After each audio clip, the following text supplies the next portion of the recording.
दोस्तों अगर लाइफ एक एडवेंचर है तो हमारे पास एक कंपास भी होना चाहिए और वो कंपास है अष्टांगिक मार्ग या फिर द नोबल एटफोल्ड पाथ।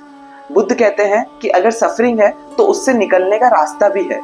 तो आज के इस वीडियो में हम ना सिर्फ इसका मतलब समझेंगे लेकिन इसे कैसे हम हमारी डेली लाइफ में अपना सकते हैं वो भी देखेंगे। दोस्तों मैं Krishnadas and I welcome you to my channel, जहां हम इंडियन फिलॉसफी को एक्सप्लोर करते हैं और उसे यूजफुल और प्रैक्टिकल बनाने की कोशिश करते हैं।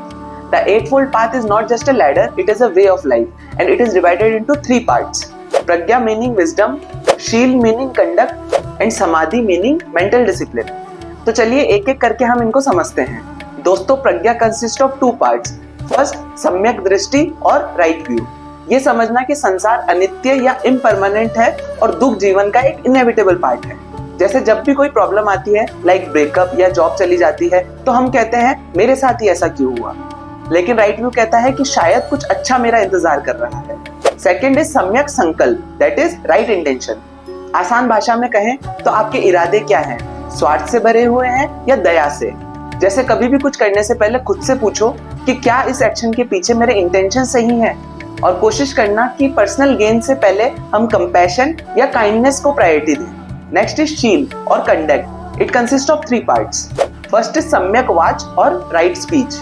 दोस्तों ये थोड़ा सिंपल है कि सच बोलो, मीठा बोलो और जरूरत पड़ने पर ही बोलो, लेकिन सिंप्लिसिटी का मतलब ये नहीं है कि it is easy to practice. हमारी आधी प्रॉब्लम्स का रीजन तो हमारी अनकंट्रोल्ड टंग है। सोचो अगर हम ये एक स्टेप फॉलो कर लें तो हम लोगों का कितना कॉन्फ्लिक्ट ही खत्म हो जाएगा। सेकंड इज सम्यक कर्मांत और राइट एक्शन। ऐसे काम करना जो कि आपको खुशी दें लेकिन दूसरों को दुख ना दे। दोस्तों हर इंसान अपने या अपनों के सुख के लिए ही काम करता है, जो कि गलत नहीं है, लेकिन खुद के सुख के लिए दूसरों को दुखी करना वो गलत है। एंड थर्ड इज सम्यक जीविका और राइट लाइवलीहुड। दोस्तों ऐसे अर्न करना जिससे सोसाइटी पे कोई इफेक्ट ना पड़े। सोच के देखिए, क्या आप जो बेच रहे हैं वो किसी की हेल्थ या इमोशंस के साथ तो नहीं खेल रहा।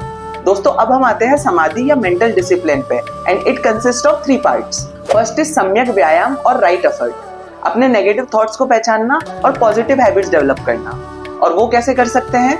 हर रोज मन में आई अपनी एक बुरी सोच को आइडेंटिफाई करके और उसे एक अच्छे थॉट से रिप्लेस करके। सेकेंड इज सम्यक स्मृति और राइट माइंडफुलनेस। हर मोमेंट में जीना बिना ऑटो पायलट के। जब खाना खाओ तो खाना ही खाओ, फोन नहीं चलाओ। जब किसी से बात करो तो पूरा ध्यान उस पर दो। थर्ड इज सम्यक समाधि और राइट कंसंट्रेशन। अपने माइंड को काम और फोकस बनाने की कोशिश करना। रोज सिर्फ 5 मिनट के लिए मेडिटेट करो, focus on your breath. So friends, this was the Eightfold Path of Buddhism, and it is not just a path, it is a way of living. Even if you practice just one step, your life will begin to transform. और जैसे बुद्ध ने कहा था, आपो दीपो भव, अपने लिए दीपक बनो। तो दोस्तों आज के इस एपिसोड में हमने देखा कि बुद्धिस्ट फिलोसफी का एटफोल्ड पाथ आज भी हमारी मॉडर्न लाइफ में काफी रेलेवेंट है। तो आज के इस फिलोसफी विद एमके के एपिसोड को हम एंड करते हैं। Do like, share and subscribe if you would like to stay with me on this journey of exploration. I will see you in the next video. Till then, take care, be happy and remember, Krishnam Sada Sahayate.